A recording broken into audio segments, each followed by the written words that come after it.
What's going on, everybody? Welcome to the Average Guys Gourmet. I'm Tony Reekin, and today I'm doing another one of my 50 states of burgers. This time I'm headed over to Indiana. Now the big thing in Indiana is the Hoosier, but that's a pork tenderloin sandwich, and I can't do that because this is 50 states of burgers. So what I'm going to do is I'm going to take the concept of Hoosier, that breaded pork tenderloin, I'm going to make an awesome breaded burger. So let's just go ahead and get started and jump right into this one.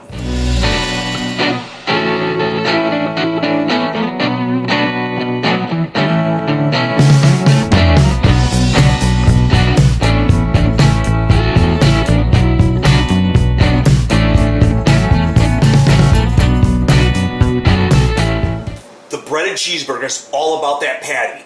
Now the meat itself is really simple. All I'm going to do is salt and pepper, mix that together, make my patties, but then I'm going to go ahead and throw it in the freezer for about an hour because when I bread it, I don't want it to fall apart.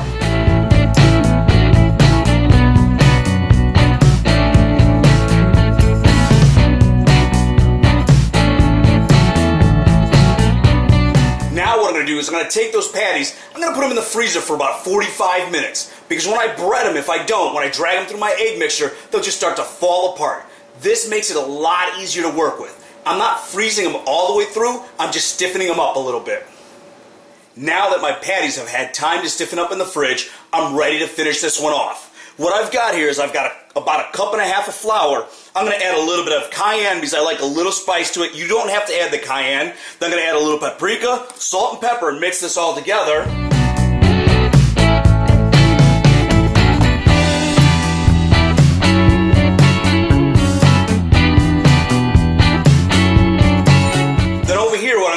Is I'm going to take a half cup of milk and a couple of eggs and mix that all together.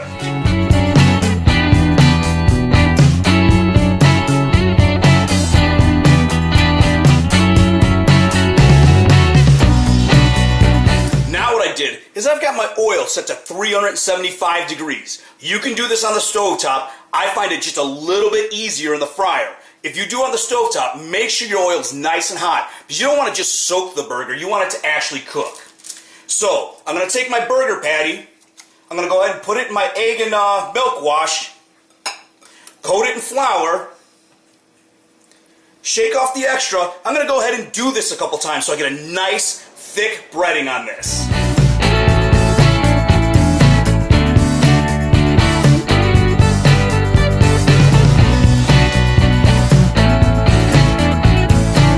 Then I'm going to go ahead and let this fry for about 4 minutes.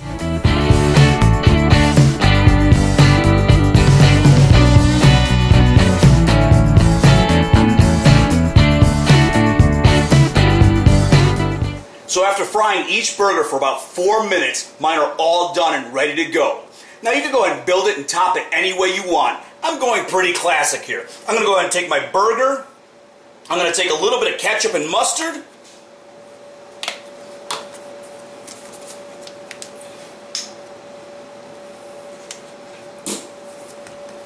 Some onion. Tomato.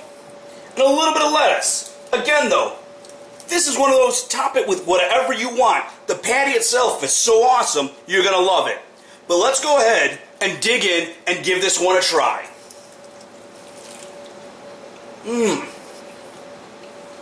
This thing is phenomenal. You guys will love it. So go ahead and give it a try, and we'll see you next time.